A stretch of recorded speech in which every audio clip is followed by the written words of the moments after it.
Licenia Espinel y Washington Yepes comparten un diálogo con el invitado. En Punto Noticias hablamos de...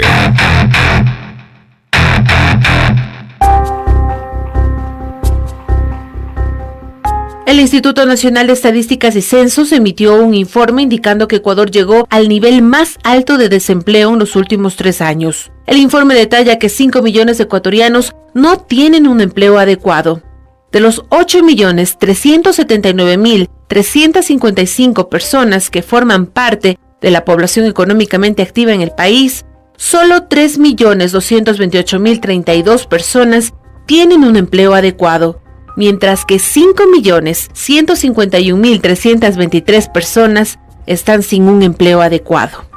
Los datos señalan que entre diciembre de 2018 y diciembre de 2019, es decir, en el último año, 115.000 personas perdieron su trabajo formal, de los cuales 25.000 fueron funcionarios del Estado despedidos como parte del plan del gobierno de Lenín Moreno para reducir el déficit fiscal.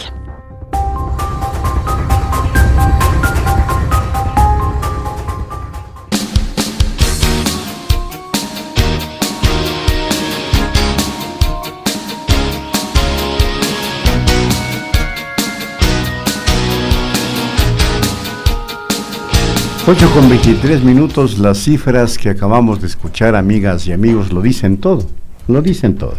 Le pedimos a Andrés Mideros que por favor, contextualizando esto, analicemos en qué instancias o en qué circunstancias se encuentra el país. Bienvenido, Andrés. Muchas gracias, un saludo a todas y todos quienes nos escuchan. Siempre es un gusto poder acompañarles al aire y poder reflexionar sobre los problemas que tiene el Ecuador. Eso es una virtud de Radio Pichincha, que sin duda es importante para toda la sociedad. El problema, las cifras son absolutamente claras. El problema fundamental que tiene el país en este momento es ya un tema de pérdida de bienestar, y la pérdida de bienestar se observa en la pérdida de empleo, en la pérdida de capacidad de consumo de las personas, en el aumento de la pobreza, y finalmente eso va generando una reducción de las oportunidades que tienen las personas.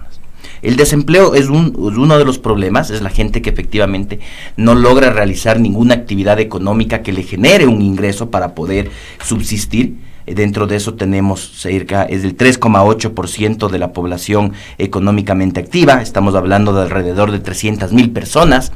Los desempleados y las desempleadas son sobre todo en el sector urbano, es en las ciudades. Ya voy a hablar del sector rural, es otra problemática. Ahí hay menos desempleo, pero porque hay mayor precarización del trabajo. Claro. Se hace una actividad, pero precaria. En la ciudad, en cambio, si es que uno no accede a un tipo de empleo o un pequeño emprendimiento, si sea de subsistencia, está en esta categoría de no poder realizar ninguna actividad y tener cero ingreso. El desempleo, esos 300.000 personas, cerca de 200.000 son urbanas, las 2/3 partes desde las ciudades, y dentro de las ciudades eso afecta sobre todo a jóvenes que están en busca de su primer empleo. Es decir, la mitad de estos desempleados son jóvenes. Son jóvenes, sí, alrededor del 50%, como el 45%. Es mucho más grave la situación. Es mucho más grave, porque son jóvenes que o bien terminaron de estudiar y están en búsqueda de su primer empleo y no lo consiguen, o son jóvenes que han dejado de estudiar por una situación económica deficitaria. O que perdieron el empleo también. Y también los que salieron, pero en el caso de los jóvenes, la mayor parte, hay de todos, pero digamos la mayor parte, para caracterizar el problema, son jóvenes que terminaron de estudiar y el mercado laboral no logra darles una oportunidad, o que dejaron de estudiar porque el hogar bajó su ingreso, y como una estrategia dentro del hogar es, espérate en la universidad un semestre, espérate un año, y ahorita trabaja que las cosas están difíciles. Entonces eso está pasando ahorita, y ahí es donde deberían irse enfocando las medidas. Eso, el mundo del desempleo. Luego tenemos, aparte de que ha duplicado el nivel de empleo infantil, es otro de los aspectos graves. Es otro de los aspectos graves. Gravísimos. Y que responde justamente a estas dinámicas, porque el hogar entra en una situación económica precaria, y de nuevo, La resignación interna es ya el guagua vuelve a trabajar, el adolescente deja de estudiar, y eso empezamos a ver. Eso no es otra cosa que una crisis de bienestar. Lamentablemente lo que vemos es que la política económica no está atacando estos problemas de bienestar, sino que sigue centrada en un cierre del déficit fiscal que vemos que empieza a pasar factura. Vemos que sube el trabajo infantil, vemos que sube la desnutrición crónica infantil en los niños menores de 2 años, es decir, en los niños y niñas nacidos en los últimos 3 años. Tienen mayor desnutrición crónica que los que venían naciendo antes, entonces tenemos retrocesos. Vemos que sube la pobreza, hemos hablado ya del desempleo. Y sobre el tema del desempleo, Andrés, antes de que usted continúe, quiero recordarles a nuestros amigos oyentes y quienes nos siguen a través de redes sociales la interrogante que estamos planteándoles para este diálogo con el economista Andrés Mideros, y es: ¿considera que las autoridades están haciendo lo necesario para enfrentar el desempleo? Ya saben, ustedes pueden pronunciarse a través de nuestras redes sociales, y la misma inquietud se la traslado, Andrés. ¿Usted considera que se están haciendo como autoridades lo necesario para enfrentar esta situación tan difícil de desempleo que, como usted lo ha señalado, afecta a distintos grupos de la población, pero en especial a los jóvenes, a las mujeres y a los niños? Yo no veo, lamentablemente, una política o una propuesta clara y concreta para atacar este problema de la falta de empleo, sobre todo en jóvenes, sobre todo en el caso del desempleo en lo urbano. Ya vamos a hablar de lo rural. No veo que haya una política ahí, porque la forma de generar empleo es a través del crecimiento económico, y el crecimiento económico, la capacidad productiva, se da a través de inversiones. Por un lado, alguien tiene que estar invirtiendo, y lo que hemos visto es una absoluta contracción de la inversión pública sin que exista inversión privada. Eso es un error, porque uno puede discutir hasta qué punto una economía logra un equilibrio entre la inversión pública y la privada, y lo importante es que haya alguna.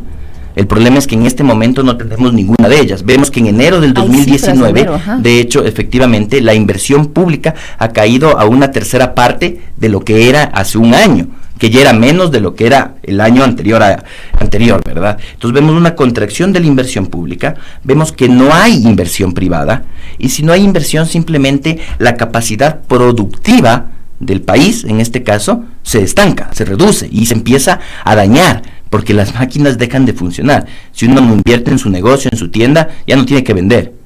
Y por el otro lado, la economía depende, porque la economía es un flujo, es un círculo. La economía depende de que haya demanda de los productos, que alguien pueda comprar los productos. Porque igual, yo puedo invertir, puedo producir muchísimo, puedo salir a vender, si nadie me compra, no me sirve de nada. Ahora, el gobierno ha anunciado que va a hacer, que tiene previsto invertir 3.624 millones en proyectos. Estos son 400 millones más que el año anterior. Ojalá que sí sea, porque sí se necesita mayor inversión. Lo que decía de la demanda, porque esto es un círculo, la economía, necesitamos entonces que los hogares tengan ingresos y capacidad adquisitiva para ir y comprar productos. Con eso gana el productor, con eso se le paga el sueldo al trabajador, el trabajador regresa al mercado, compra los productos y empieza a funcionar la economía. Pero aquí tenemos las dos cosas. Por un lado, es una reducción de los ingresos por pérdida de empleo, por reducción del tamaño del Estado, porque a las empresas no les va bien, y por el otro lado viene el cierre de la inversión pública. Entonces nos vamos generando. Yo no veo una dinámica en ese sentido. Ahora, el otro problema grande que se tiene es el subempleo y el otro empleo inadecuado, digamos. Ahí hay una serie de categorías técnicas, pero básicamente estamos hablando de las personas o que no trabajan todo lo que quisieran dentro del máximo legal de 40 horas, o que ganan menos del salario básico unificado. ¿Y el sector informal en qué? Justamente el sector informal está dentro de esto, y vamos a ver que ha crecido además. Y dentro de esto tenemos a 4,7 millones de personas, porque los desempleados es ingreso cero. El subempleado o el empleo inadecuado es ingreso precario, por debajo del básico y trabajando menos de lo que quisiera, por debajo de las 40 horas del máximo legal, ¿verdad? Y eso vemos que el empleo inadecuado también ha aumentado.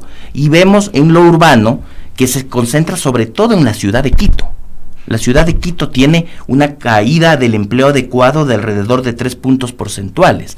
En Quito está un problema grande, por la dependencia propia que tiene Quito también del sector público, ¿no? Eso hay que verlo. Y yo lo he dicho varias veces, si es que uno quiere que unas personas ya no trabajen en el sector público por determinadas razones, habrá que ver si es por eficiencia, si es por gusto, si es por imposición de algún lado, ya, habrá que ver. Pero si lo quiere hacer Justo, hay que respetar derechos y hay que garantizar que esas personas que salen del sector público puedan acceder a un empleo privado.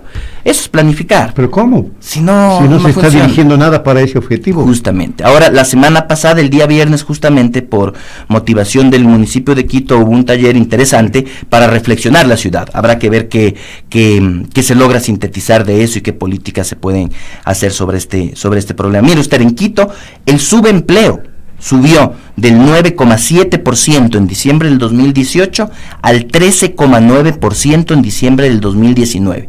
Son 4 puntos porcentuales de aumento del subempleo solo en la ciudad de Quito. Entonces ahí hay un problema que hay que poder identificar con claridad.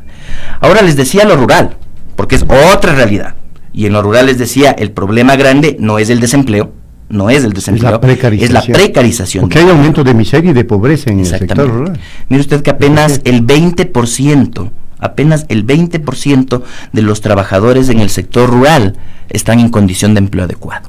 Se imagina. Es decir, el 80%, 8 de cada 10 trabajadores en el campo tienen un nivel de precarización en sus relaciones laborales. Esa es la mayoría. No ganan sueldo, trabajan sin sueldo, trabajan con sueldo por debajo del básico, trabajan sin contrato. Y seguramente sin seguridad social. Evidentemente sin seguridad absolutamente social. Precarizado. Entonces ahí es en el sector rural donde las cosas se van dando con muchísima más crudeza. Y lo mismo nos muestran las cifras de pobreza. La pobreza multidimensional, aquella que mide una serie de derechos que van desde el acceso a agua potable, de la calidad de la vivienda, del que los niños vayan a la escuela, del acceso que usted tiene a alimentos, la pobreza multidimensional rural, en diciembre del 2019 llegó al 71%. 7 de cada 10 ecuatorianos y ecuatorianas, desde niños hasta adultos mayores, 7 de cada 10 ecuatorianos en el sector rural son pobres multidimensionalmente. ¿Y esto en relación al año anterior, al 2018, se incrementó? Se incrementó. Viene incrementando desde el diciembre del 2016. Subió al 17, al 18 llegó al 67% y ahora diciembre del 19 subió al 71%. Son 4 puntos porcentuales de aumento en el último año. Entonces es una tendencia que se viene agravando, sobre todo en el sector rural. Eso también es parte de los elementos de análisis para entender cuál es el descontento de la ruralidad frente a las políticas económicas que se están tomando, porque hay un deterioro de la calidad de vida que está más allá de cualquier ideología. Son hechos objetivos. Ahora, que están ahí. Andrés, ayer le oí decir al presidente de la República y a uno de sus ministros que el Ecuador es un país que abre oportunidades para la inversión nacional e internacional. Esto podría, si es que es cierto, desde luego, implicar que se puede estar apuntando a atender demandas de estos sectores que se encuentran en semejantes niveles de pobreza y de miseria, porque ya no estamos hablando de que solo disminuye la pobreza, ha aumentado la pobreza, sino la miseria. Así es. Y la cosa se torna mucho más grave. Mire, venimos escuchando algún tiempo, desde inicios de este gobierno se viene hablando justamente de la importancia que tiene la inversión privada. Eso es correcto, la inversión privada es fundamental, pero tiene que llegar. El problema es que hemos estado hablando de ella, hemos visto firmas de contratos de inversión, pero no hemos visto llegar el dinero, como se dice. ¿Dónde está el Kuchkin? Todo esto no ha llegado. Sí, Kuchkin, digo, sí. No ha llegado simplemente. Sí, señor. Entonces, si no llega, no sirve, está en papeles. Está en papeles. 1. Y 2, si es que llegan esas inversiones, hay que ver en qué condiciones y si eso efectivamente va a generar empleo de jóvenes urbanos y del sector rural o no. ¿De dónde va a venir el empleo? Hay que revisar a dónde van a ir esas inversiones, porque lo único que se ha visto en términos de los flujos de inversión de los datos del Banco Central del Ecuador es que el monto duro de inversión extranjera que se está proponiendo es en minería. Entonces, en extracción de recursos naturales. Ahí hay varios problemas. 1, ambiental. La discusión de si ese es el modelo de desarrollo que queremos, o si queremos los huecos. 2, las condiciones de esas inversiones. Porque si viene una empresa extranjera, trae sus técnicos, sus maquinarias, se le otorga una concesión minera, extrae el recurso natural, un inversionista quiere ganar. No es que va a dejar la plata aquí. Pues puede traer ahorita algo, pero se va a llevar los dividendos, se va a llevar los recursos y nos va a dejar el hueco en la tierra. Entonces, ¿cuáles son las condiciones? ¿Cuáles son las regulaciones? ¿Es realmente el modelo de desarrollo que queremos? ¿Qué va a implicar eso para el sector rural, que es el que vemos más deteriorado? ¿Qué va a implicar eso para pueblos y nacionalidades? Hay una serie de discusiones alrededor que no se están teniendo.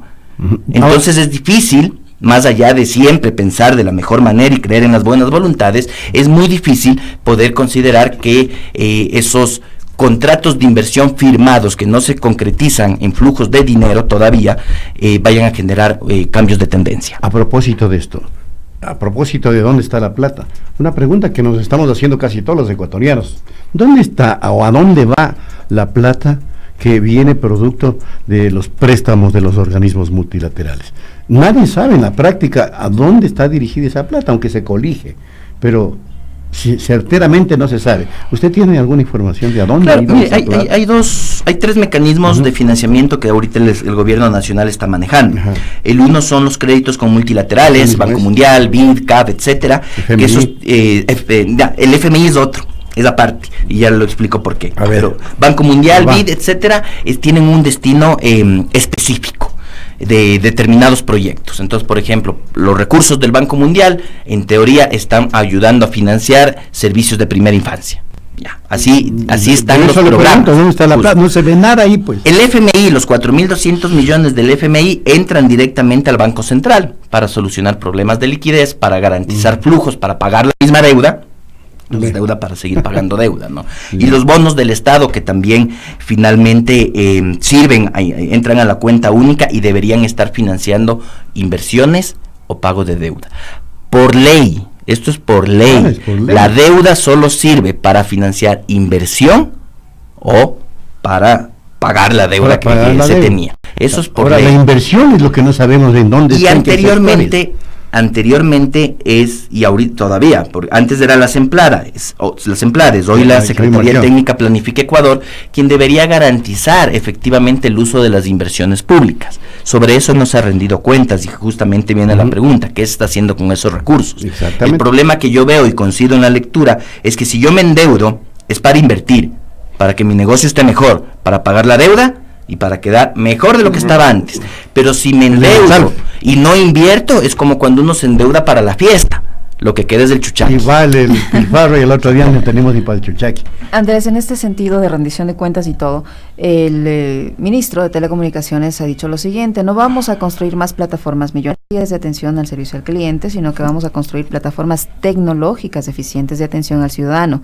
No vamos a construir más oficinas ni a crear más burocracia, dijo el ministro de Telecomunicaciones, Andrés Michelena, para dar a conocer que se pone en línea alrededor de 1.600 trámites ciudadanos en el país. Esto, ¿qué lectura se le debe dar, tomando en cuenta que hay incertidumbre en los funcionarios públicos de que esto pueda representar en el mediano o largo plazo la reducción de más fuentes de empleo? Así es, yo creo que las declaraciones, las escuché, fueron absolutamente desafortunadas. Yo creo que es algo positivo que se pongan en línea los trámites para ser más eficientes, eso está muy bien, pero hasta ahí, lamentablemente la politización de los temas duros del país nos llevan a generar este tipo de confusiones y errores de comunicación.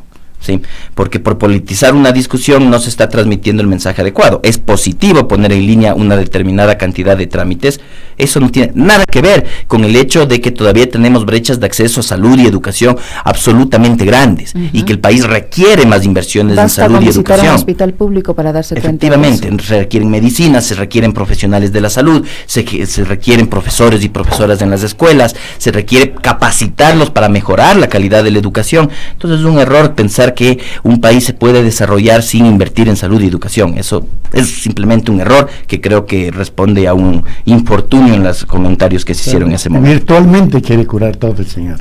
Pero esto a lo que voy yo es que la preocupación, porque lo decimos porque en redes sociales hay mucha gente que se cuestiona, en el sentido de que si esto se lleva a poner en práctica, que por un lado es positivo por el tema tecnológico, pero por otro puede significar que se recorte más personal del que ya se está despidiendo. Vemos que el gobierno nacional, con el convenio o la carta de intención con el Fondo Monetario Internacional, efectivamente va a seguir insistiendo en una serie de medidas de austeridad.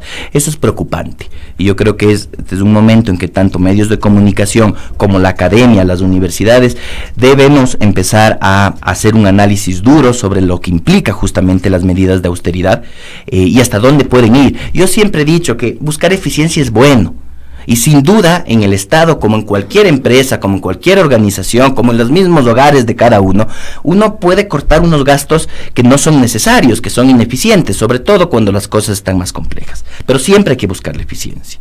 Y yo sí creo que había como, en el Estado, todavía hay como hacerlo más eficiente, pero debe partir de un análisis técnico claro. No es a dedo, no es por gusto de una persona decir, recórtame el 10% de la nómina del ministerio, de todos, por igual. Defensa, educación, obras públicas, todos por igual. Sino que, y lo que yo siempre he pedido, no nos están mostrando dónde está el análisis. ¿Por qué esa persona tenía que salir? ¿Ese cargo era innecesario? ¿Era un mal funcionario? Y si era un mal funcionario, tiene que salir. Si era un puesto innecesario, tiene que recortarse el puesto, garantizando los derechos a los trabajadores. Pero no se puede hacer a dedo, saquen el 10%. Entonces, es la falta de planificación la que siento yo nos pasa factura. Muchísimas gracias al economista Andrés Midero. Y bueno, le voy a leer los resultados de la encuesta que hicimos el día de hoy. Le preguntamos a la gente, ¿considera que las autoridades están haciendo lo necesario para enfrentar el desempleo? No, el 100%. Credibilidad del régimen, ¿cuánto estamos? 4%. ¿Se imaginan? Así nomás están las cosas. Gracias, Andrés. Muchas gracias. Amigas y amigos, luego de la pausa hablaremos sobre el Día Internacional contra el Cáncer. Ya volvemos.